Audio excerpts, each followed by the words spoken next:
I was up in the greater Toledo area, Northwest Ohio, and I lost my job that I had. So you're telling me I can't work for Owens Corning because in the past I once owned a vintage car that is now expensive. Is that the problem? You guys are scared that somebody you hire might be doing too well and you need people you can just put your thumb on? She can apply for other jobs, previous ones that men have, but there's no way in hell they're gonna pay her the same salary when she does that. But yeah, you guys, you good? I just want to take a picture of it. Right on, man, you're cool.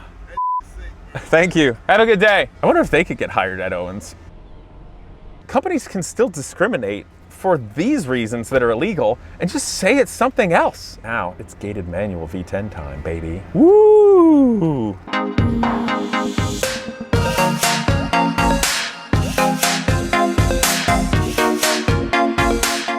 Now today I wanted to do a very important video for all the young people and frankly everybody out there on discrimination. Yeah, it's stupid, but Jacob, the boomer that helped me with the King Zero, had an amazing piece of advice that I think across the board works. And today I want to tell you a story about yours truly being discriminated against, actually also my wife, by the same place, Owens Corning. Now, the reason I did this today driving the Lamborghini is because I don't want to be one of those dumb tchotch flexers, but it's actually relevant to the story in regard to being a car guy. So what I'm going to do is I'm going to jump in it where it's a little quieter and we can have a more intelligent conversation on a pretty dramatic subject. All right, you guys, so here I am. I wasn't always a YouTuber, obviously. Built cars, had a business, worked really hard, went to school, all that jazz. Just trying to make your way in life, and doing YouTube and having my own channel, frankly, stemmed out of my mass frustration of the automotive media being complete garbage, and I couldn't get any positive exposure for the nonprofit I cared at and was building. So going on that crusade, not only was I able to help the nonprofit and get them the exposure they need, but I was actually also able to make myself a so-called career or have this great opportunity to talk to you guys. And I like to do some good stories. So long story short, 4 or 5 years ago, I was up in the greater Toledo area, Northwest Ohio, and I lost my job that I had. The people that had money in it had, I think, different visions than what I had for it, and it parted ways. At that same time, I told my wife, I got to take a big swing with Genius Garage or the world is never going to get it. And that's obviously a nonprofit that means a lot to me to mentor kids and give them the shot I never had, try to launch their careers. And it's worked really well. But I had to take a big swing, which is crazy because the nonprofit, of course, has no money to pay me, which is insane, which means I'm going to work like 80-hour weeks for nothing. And it was hard, very hard, very, very, very hard to do that. And there's been a number of times in my life where I've applied to jobs because, I mean, guys got to eat, right? And it's funny because I remember that time back, it was cold and dark and such. I was even applying to be like a manager of a Bar Louie. And then going way back when, I remember when I was in Tiffin, I'm like, the idea of working at the family business sucks. I need a real job. So I applied at an AutoZone. They never even called me. Is that kind of funny? I think it is. But that's neither here nor there. And so here in Toledo, I got some good connections and whatnot, and I wanted to apply for jobs that relate to engineering, project management, people management, that, you know, things work on a bigger way. And about that same time, I was making new friends and whatnot, and relating to and thinking more about private equity and businesses and leading in a larger scale way. But of course, I still believed and cared about Genius Garage, the nonprofit, and I didn't just want to let it die to go off and only do my own thing. So it was important. But anyway, I was going to apply to Owens Corning right out there. And as a funny note, if you ever do take an interview, I am told that they make you watch a video when you first get in there, before you can go into their offices. I'm not even talking like an engineering floor or something, their offices. You have to watch a video on safety, including how to park and how to use stairs. So I applied to Owens Corning for a number of jobs that I knew I was very well qualified for, from engineering related, project management, etc. And you know, I was willing to get in where it makes sense, become part of the team and grow, because that's what you do. Anyway, so I got told something that was fascinating and I want to share you guys. I spoke with a guy who had worked there for a few decades. I'm gonna keep it a little vague. He was very high up as it relates to hiring processes for the company as a whole. And so I had a little more of a direct method of communication with him. And I told him I hadn't heard from any of the applications I sent in for even a follow-up or an email, nothing. No interview, nothing. I'm like, what the hell? Like, are these jobs actually not available? So I talked to the guy and I told him that, and he's like, that's weird. Go ahead and apply again, put my name on it, get it through, and we'll see. And in the meantime, I'll do a little due diligence, as he put it. So I talked to the guy again at Owens, and he goes, Casey, I did a little due diligence, and I searched for you. Now, keep in mind, guys, this was before I started doing social media and YouTube, so I was more of a normal professional car guy with all the things you saw me do, rather than being silly in a fishbowl of the internet. And way back then, he goes, now, Casey, I saw a YouTube video where you were in Pittsburgh standing in front of a silver Lamborghini and talking about it. I'm like, yeah, that was years ago. Like, I got to the point where I fixed up and I had a Lamborghini Countach. It was a vintage car, and back then you could buy them well. It's a good investment. And he goes, yeah, so that's the first thing that popped up. And I think part of the problem is when a hiring manager goes to look you up, they're going to see that video of you having a Lamborghini, and that's going to be a problem for them. And I go, what? I'm like, and I let him talk some more, and I go, so you're telling me I can't work for Owens Corning because in the past I once owned a vintage car that is now expensive? No, that's not what I'm saying. I'm like, yeah, that's exactly what you're saying, guy.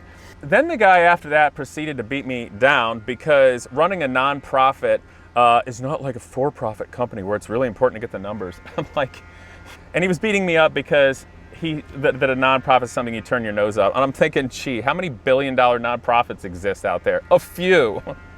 Sorry, guys. If you're the CEO, if you're the president or on the board of directors or build a billion-dollar nonprofit from the ground up, that's not going to impress Owens Corning.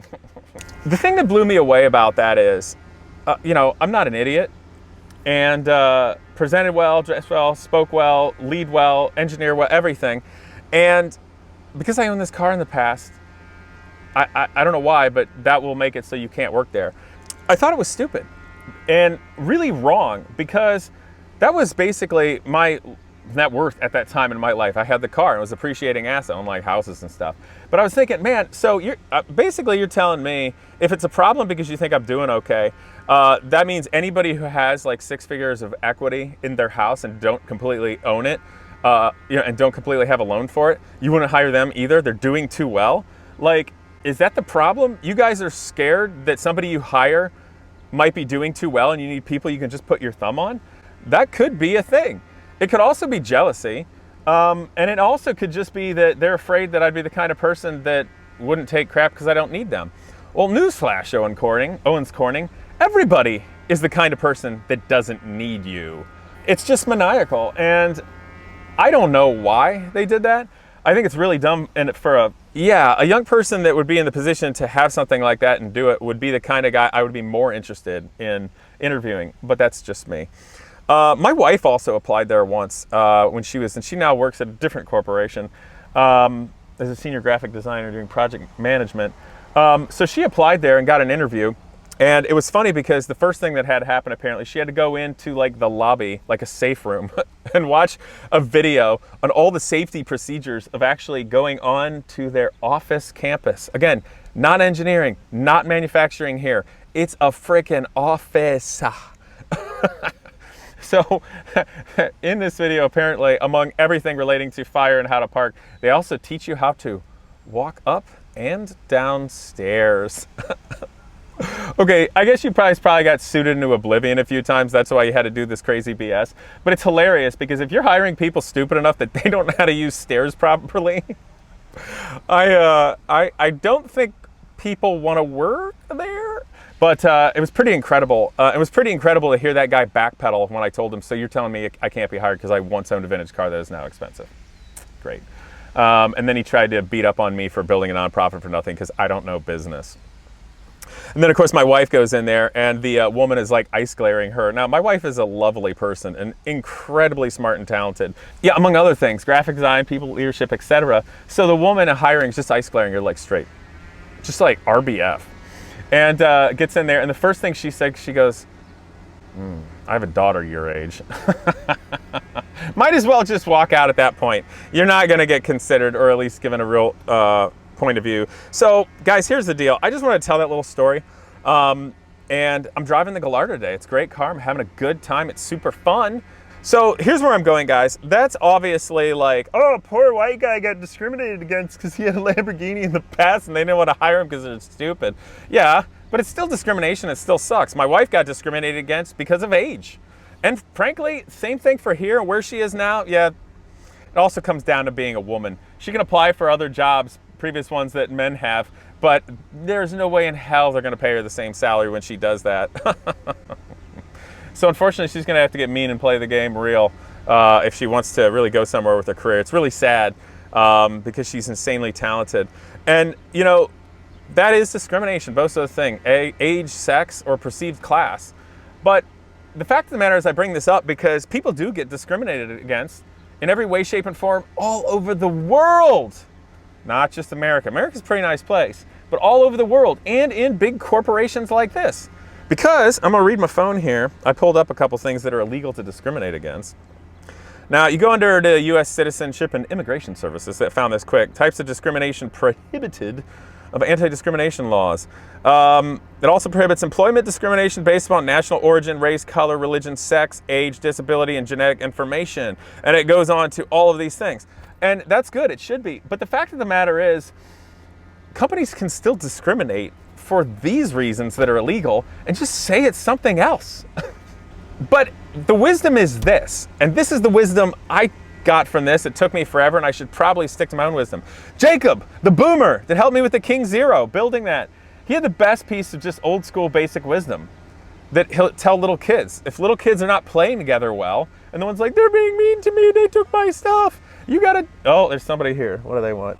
What's going on, dude? No, you're cool. I'm just doing a YouTube video. You go for it, as long as you don't mind me yapping on the internet.